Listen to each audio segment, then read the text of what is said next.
আসসালামু আলাইকুম সবাইকে। অপবাদের আড়ালে প্রেম গল্পের 44 নাম্বার পার্ট। তো বেশি কথা না বলে চলুন গল্প শুরু করা যাক।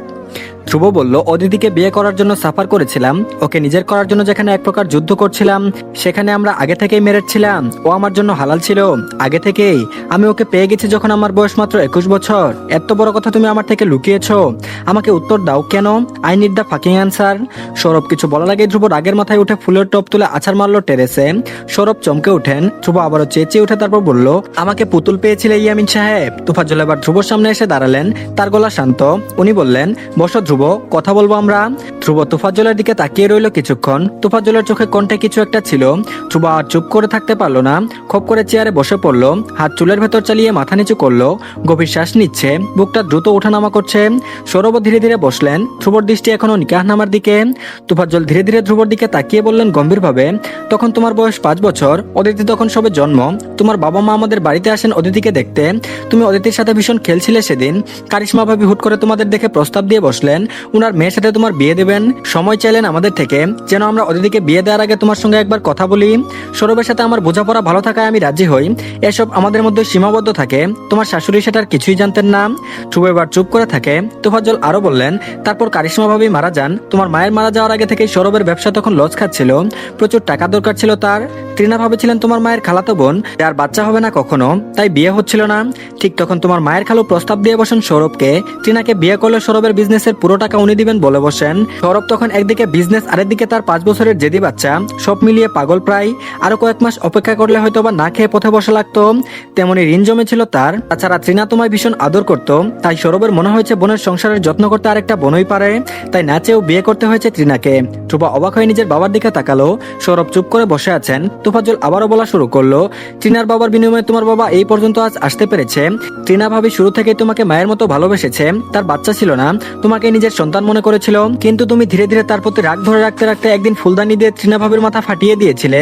তখন সৌরভ ত্রিনার বোঝাপড়ার সংসার ছিল, সে সংসারে ভালোবাসা ছিল না। তুমি এই কাজ করার পর সৌরভ অনেক ভয় পেয়ে যায়। তোমাকে কিছু বলতেই তুমি তাকে যা তা বলে অপমান করো। সৌরভ ধীরে ধীরে বুঝেন ত্রিনা এ বাড়িতে থাকলে তুমি একদিন তাকে মেরেই ফেলবে, তাই দ্রুত ত্রিনাকে বদলি করেন আরেক বাড়িতে। তুমি থেকে যাও তোমার বাবার সাথে ইয়ামিন বাড়িতে। ধ্রুব শ্বাস ফেললো, সবকিছু যেন একে একে খুলে যাচ্ছে তার সামনে। তোফাজ্জল বলেন, আমাদের জীবনেও তখন উথাল পাতাল হয়। আমার মেজু মেয়ে পালিয়ে যায় একটা বখাটে উগ্র ছেলের সাথে। একই ভার্সিটিতে পড়তো ওরা। ওই মেয়ের জন্য গ্রামের মানুষ আমাদের ছিছি করতে শুরু করছিল। আমরা তাই ওই গ্রাম ছেড়ে বহু দূরে গ্রামে চলে আসি। তারপর থেকে আমি গ্রামের নতুন নিয়ম বানাই, যেটা তুমি জানো। তোফাজ্জল একটু চুপ করে যান, তারপর আবারও ধীরে ধীরে বলতে শুরু করেন, তুমি বড় হতে থাকো, ধীরে ধীরে চূড়ান্ত উগ্র বখাটে খারাপ ছেলে হতে শুরু করো। বাপের কথা পরোয়া করতে পারো না। সৌরভ ভয় পেয়ে যান তোমার এসব কাজ দেখে। অদিতি তখন খুব ছোট। সৌরভের তখন হুট করে সিদ্ধান্ত নিলেন বিয়ে করিয়ে ফেলতে। ধ্রুব ভ্রুকুচকে তাকালো। তোফাজ্জল বললেন, আমি তখন তোমার এসব ব্যবহারে নিজের সিদ্ধান্ত বদলে ফেলেছিলাম। আমি চাইনি অদিতিকে তোমার সঙ্গে বিয়ে দিতে, তবে সৌরভ রাজি করিয়েছেন আমাকে। তার অনেক কষ্ট হয়েছে সেবার আমাকে রাজি করাতে। ফাহিমাকে লুকিয়ে এতদিন অদিতির স্বাক্ষর নেই নিকাহ নামাতে। অদিতি ছোট, সবে 16 বছর বয়স মাত্র, তাই আমাকে এসব ব্যাপারে প্রশ্ন করিনি। কিন্তু তুমি বড় ছিলে, তোমার স্বাক্ষর নেওয়া সহজ ছিল না। মনে আছে তোমার 21 বছরের বার্থডে একদিন তুমি সৌরভের কাছ থেকে বাইক চেয়েছিলে, বিনিময়ে একটা শর্তে রাজি হয়েছিলে। শর্ত ছিল খালি পেপারে সাইন করা। মনে আছে বোধহয় তোমার? ওই পেপার নিকাহ নামার পেপার ছিল। ধ্রুব স্তব্ধ হয়ে যায়, অবাক হয়ে তাকালো সৌরভের দিকে। সৌরভ কেসে উঠে মুখ অন্যদিকে ঘুরান। তোফাজ্জল গভীর শ্বাস নেন, তারপর ধীরে ধীরে তার দিকে তাকিয়ে বলেন, তারপর কেটে যায় অনেক দিন। সৌরভের কথা মতো অদিতিকে শহরে পাঠাই পড়তে। তোমার অদিতিকে ভালো লাগবে এটা আমরা কেউই আশা করিনি। আমরা ভেবেছিলাম তোমার অদিতির দেখা হোক, একে অপরকে জানো, তারপর নিকাহের কথা তোমাকে বলবো। কিন্তু হয়তো তোমার কাবিনের জোর ছিল, তুমি অদিতির জন্য পাগল হয়ে যাও। পর আমার গ্রামেও গিয়েছিলে, সেদিন আমি তোমাকে দেখি একটা পাগল প্রেমিক আমার সামনে চলচাতুরি করছে আমার মেয়ের হাত চাইবার জন্য, যে হাত সে বহু বছর আগেই পেয়ে গেছে। ধ্রুব বলার চেষ্টা করেন, কিন্তু তোফাজ্জল তাকে থামান। অদিতি পাত্রপক্ষ দেখতে আসা এসব তোমার বাবার প্ল্যান ছিল। তোমার বাবা চেয়েছিলেন তুমি ওনাকে যেন অদিতির কথা বলো, কিন্তু তুমি বলনি। ধ্রুব কিছু বলতে চাই, সুমনের ওই ছবি। তোফাজ্জল হালকা হেসে বললেন, সেটাও তোমার বাবার প্ল্যান। তোমাদের ছবি ওনার কাছে ছিল, তার লুক দিয়ে তোলা, সেটাই সুমনের কাছে পাঠানো হয়। সুমন সেটা আমাকে দেখায়, আমি বের করে দেই তোমাকে। আমরা দুজন কেউই চাইনি তোমাদের বিয়ে হোক ওই সময়। সৌরভ বললেন, এবার তারপর তোমাকে আমি শোনাই আমার আর তোফাজ্জলের বন্ধুত্বের কথা। ভেবেছিলাম তুমি আমাকে তখন বলবে সাহায্যের কথা, তুমি তখন বলনি। তাই তোফাজ্জলের কথা মতো আমরা অদিতিকে আবার বিয়ের প্ল্যান সাজাই। ঠিক তখন তোমার টনক নড়ে আমার কাছে আসো সাহায্যের জন্য। তারপরে কাহিনী তোমার জানা। ধ্রুব মাথাটা নামিয়ে রেখেছে, কি ভাবছে কে জানে। সৌরভ কিছুটা আতঙ্ক নিয়ে ধ্রুবর বাহুতে হাত রাখলেন, তারপর বললেন, ধ্রুব আমি তোমার ভালো ভেবেছি। ধ্রুব আচমকা রক্তলাল চোখে পাশ ফিরে তাকালো। সৌরভ ভয়ে নিজের হাত গুটিয়ে নিলেন। ধ্রুব দাঁত পিষে বলল, আমি চেয়েছি, আমি বলেছি তোমরা আমার ভালো চাও। আমি ধ্রুবকে মরে যাচ্ছিলাম তোমার ভালো চাওয়ার জন্য। সৌরভ কিছু বলার আগে তোফাজ্জল কিছুটা ভ্রু কুঁচকে জিজ্ঞেস করলেন, এখন তুমি কি চাইছো? সংসার করার ইচ্ছে সব শোনার পর চলে গেছে। ধ্রুব আহম্মক হয়ে তাকালো তোফাজ্জলের দিকে, তাজ্জব হয়ে বলল, হোয়াট? আমার স্ত্রী, যাকে আমার অজান্তে ছোট বয়সে বিয়ে করেছিলাম, সে আমার বাচ্চার মা এখন? আমি আগেও চাইনি, এখনো তো আরো চাইবো না সেটা। তোফাজ্জল হাসলেন, তারপর বললেন, তাহলে যা হয়েছে মেনে নাও। মনে করো তুমি এতদিন নিজেই এই সত্যটি শোনার জন্য যোগ্য ছিলে না। তুমি ধ্রুব যদি আজ নিজের যোগ্যতায় প্রমাণ না দিতে, তবে ওই ছোটবেলার বিয়ে হয়তো বা আমার ভোলা লাগতো। তাই আমরা কেউই জানাইনি এসব, কারণ আমরা নিজেরাও দ্বিধাতে ছিলাম। ধ্রুব ঢুক গিলে তোফাজ্জলের দিকে চেয়ে নিজের গলার স্বর নরম করার চেষ্টা করে বলল, তাহলে এতদিন কেন জানাননি? আমার বিয়ের আজ প্রায় 1.5 বছর। তোফাজ্জল হাসলেন, সৌরভের দিকে তাকালেন। সৌরভ মৃদু হেসে বললেন, এই ফাইল এতদিন আমার আলমারিতে ছিল, আজ হুট করে লাইব্রেরিতে কিভাবে গেল? কিছু সন্দেহ হচ্ছে না? ধ্রুব ভ্রু কুচকে ফেললো তাৎক্ষণিক। সৌরভ মৃদু হাসেন, ধ্রুবর কাঁধে হাত দিয়ে চাপড় দিয়ে বললেন, যাও, তোমার ঘরের স্ত্রী একা, ওকে টাইম দাও। বাবা হচ্ছ, রেসপন্সিবিলিটি বেড়ে গেছে তোমার। শ্বশুরকে আবার দ্বিধাতে ফেলে দিও না, কেমন? ধ্রুব তবুও বসে রইল সেভাবেই। ওর চোখ নিকান আমার দিকে। হুট করে ওর ফোনে মেসেজ আসে। ধ্রুব পকেট থেকে ফোন বের করে দেখে অদিতির মেসেজ। একটা বাবুর ছবি দিয়ে নিচে বলল, আই এম ওয়েটিং। ধ্রুব হঠাৎ মেসেজ দেখে ফেলে নিঃশব্দে। তারপর মাথা তুলে আর চোখের সামনে বসা দুজন মুরব্বীকে দেখতেই কিছুটা অপ্রস্তুত হলো। ওরা দুজনে ভ্রুকুচকে ব্লাসিং করা ধ্রুবকে দেখে যাচ্ছেন। ধ্রুব চোখ নামিয়ে কেসে উঠে বলল, আব্বা আসি আমি। বলেই থতমত ভঙ্গিতে উঠে দাঁড়িয়ে বেরিয়ে যাবে বলে 2 কদম আগালো। পরপর থেমে গিয়ে পিছিয়ে এসে আবার টেবিলের উপর থেকে নিকান আমার ফাইল নিল কঠোর মুখ ভঙ্গি করে।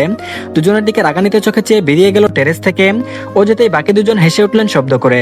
আর এদিকে অদিতি বারবার এপাশ ওপাশ ফিরছে। ধ্রুব ওর পাশে শুয়ে আপাতত বাচ্চাদের জন্য কিভাবে ফিডার বানানো লাগে সেটা দেখছে। অদিতি ভীষণ বিরক্ত লাগছে এসব। ধ্রুব হঠাৎ একটা ভিডিও দেখে আগ্রহ নিয়ে সেটা অদিতিকে দেখিয়ে বলল, দেখো না, এ ধরনের ফিডার বাচ্চাদের জন্য ভালো অনেক। অ্যামাজন থেকে অর্ডার দেওয়া লাগবে, এটা দিয়ে দেই। অদিতি যার পর নয় বিরক্ত হয়ে ধ্রুবর দিকে তাকালো। ধ্রুব তখনও ফোনের দিকে চেয়ে। অদিতি আবার উঠে বসে ধ্রুবর হাত থেকে ফোন টেনে নিয়ে ছুঁড়ে ফেললো সোফার উপর। ধ্রুব আহম্মক হয়ে তাকালো অদিতির দিকে, তারপর বলল, কি হলো? অদিতি ঠুট ফুলিয়ে অভিমান নিয়ে বলল, ফোন না, এখন আমাকে দেখুন। ধ্রুব অদিতিকে আপমদস্তক দেখলো।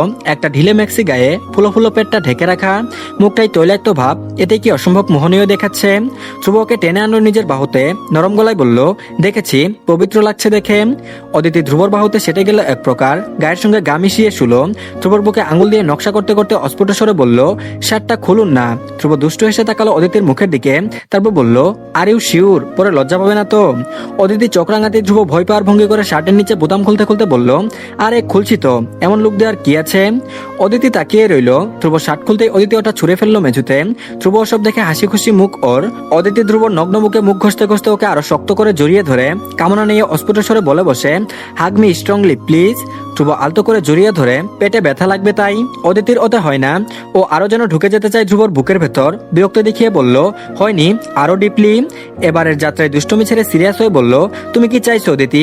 এসব এখন পসিবল না, বেবির প্রবলেম হবে। অদিতি জেদ দেখিয়ে বলল, হবে না কিছু, আমি চাইছি প্লিজ। ধ্রুব ওর চুলে হাত বুলিয়ে আরো নরম গলায় বলল, রিস্ক নিবে? ওর কিছু হয়ে গেলে আমি সারা জীবন গিল্টি ফিল করবো অদিতি, প্লিজ বুঝো। অদিতি ভ্রু কুচকে তাকালো ধ্রুবর বুক থেকে মাথা তুলে, পরপর ধাক্কা দিয়ে সরিয়ে দিল ধ্রুবকে। রাগ দেখিয়ে বলল, ফাইন, বেবি হওয়ার পর আমার কাছে এলে খবর আছে আপনার, কিছু পাবেন না, আগেই বলে দিলাম। অদিতি কথাটা বলে অবাস ফিরে শুয়ে পড়লো। ধ্রুব পড়ল মহাবিপাকে। অদিতি রাগ করেছে। ওদের মিলমিশ হয়নি আজ প্রায় 9 মাস। ও নিজেকে বহু কষ্টে কন্ট্রোল করে রেখেছে এই মাস। অদিতি খারাপ লাগা যেখানে স্বাভাবিক, ধ্রুবর মাথা ধরে আছে। অদিতির ব্যবহার আজ অনেকটাই ভিন্ন। বিয়ের পর অদিতি আজ অব্দি কখনো এসবে আমন্ত্রণ করেনি। ইশারা ইঙ্গিতে বুঝাতো ধ্রুবকে। আজ কি হয়ে গেল ওর? অবশ্য ডক্টর বলেছে হরমোনাল চেঞ্জ আসে এ সময়ে। ধ্রুব পুরো ব্যাপারটা খটকা লাগে। ও বিছানা থেকে উঠে ফোন নিয়ে বারান্দায় গিয়ে ডক্টর প্রত্যাশা হোসেন তুলিকে কল করে। ধ্রুব বিছানা থেকে উঠতেই 2 চোখ বেয়ে জল গড়ায় অদিতির। ধ্রুব ওকে রিজেক্ট করলো। কেন করলো? সব সময় তো ওই হেদিয়ে মরে একটুখানি কাছে আসার জন্য। আর আজ যখন অদিতি নিজে বলল, ও তখন মুখ ফিরিয়ে নিল। অদিতি কষ্টে বুকটা ফেটে যাচ্ছে। জেদ চাপলো তীক্ষ্ণই ওর মনে। ও উঠে দাঁড়িয়ে দয়ার থেকে নাইটি নিয়ে ওয়াশরুমে গেল। কাছে না এসে যাবেটা কোথায়? আজ কাছে না এলেও সারা রাত তপরাবে, সেই ব্যবস্থাই করবে অদিতি। ধ্রুব ফোনে কথা বলছে। ডক্টর বলেছে এই মুহূর্তের ইন্টিমেন্সি পরবর্তী সময়ে ডেলিভারির জন্য পজিটিভ হবে। করা যেতেই পারে, তবে সাবধানতা অবলম্বন করতে হবে। ধ্রুব অদিতির হরমোনাল চেঞ্জের কথা জিজ্ঞেস করতেই তুলি হেসে বললেন, এগুলো হয়, হরমোনাল চেঞ্জের কারণে মেন্টালি অনেক চেঞ্জ আসে। আপনার স্ত্রীর মনে হয়তো বা ভয় ঢুকেছে যে আপনি ওকে ছেড়ে দিবেন। সমস্যা নেই, কাছে যান, বুঝান, ঠিক হয়ে যাবে। ধ্রুব নিশ্চিন্ত হয়ে বারান্দা থেকে রুমে আসতেই ওর চোখ ছানা বড়া হয়ে গেল। অদিতি একটা সুন্দর ফিনফিনে নাইটি পরে শুয়ে আছে। উদম ধবধবে পা, পেট ফুলো মায়াবী ওই মুখ ধ্রুবকে দুর্বল করে দিল মুহূর্তের মধ্যেই। ম্যাডাম খেপেছে, বোঝাই যাচ্ছে আজ এত সহজে কিছু মিলবে না, জানে কসরত করতে হবে এজন্য। ধ্রুব একটা ঢুক গেলে নিজেকে স্থির করে সামনে এগিয়ে বিছানায় উঠে পড়ল। অদিতি তখন চোখ বুজে পড়ে আছে। ধ্রুব অদিতিকে পেছন থেকে জড়িয়ে ধরতেই অদিতি ঠান্ডা গলায় বলল, ঘুমাবো আমি, ঠান্ডা লাগছে, এসিটা বাড়িয়ে দিন। ধ্রুব মুখ ভুতা করে হাত বাড়িয়ে এসির টেম্পারেচার বাড়িয়ে দিয়ে আবার অদিতির পেছন থেকে জড়িয়ে ধরলো। ঘাড়ে চুমু খেতেই অদিতির পক্ষ থেকে কোনো সাড়া পেল না। অন্যবার হলেও হাত খামচে ধরে একাকার করে ফেলে, আজ তেমন কিছুই করলো না। ধ্রুব অদিতিকে নিজের দিকে ঘুরিয়ে নিল। অদিতি অভাবে রোবটের মতো পড়ে রইল, তাকিয়ে আছে ওর চোখ দুটো। ধ্রুবর পেটে চাদর দিয়ে ঢেকে কপালে চুমু খেয়ে ফিসফিস করে বলল, বেবি এসব দেখলে সমস্যা হবে, তাই চাদর দিয়ে ওর চোখ ঢেকে দিয়েছি। তো ধন্যবাদ সবাইকে, এই পার্টটি এই পর্যন্তই। তো সবাই প্লিজ চ্যানেলটিকে সাবস্ক্রাইব করে দিন আর ভিডিওতে একটা লাইক দিন। তো আর এই গল্পের মাত্র একটা পার্টই বাকি আছে, ইনশাল্লাহ কালকে হয়তো নতুন গল্প আসবে। তো আশা করছি আপনাদের কাছে সেটাও ভালো লাগবে। তো আবারও ধন্যবাদ জানিয়ে শেষ করছি সবাইকে। আল্লাহ হাফেজ।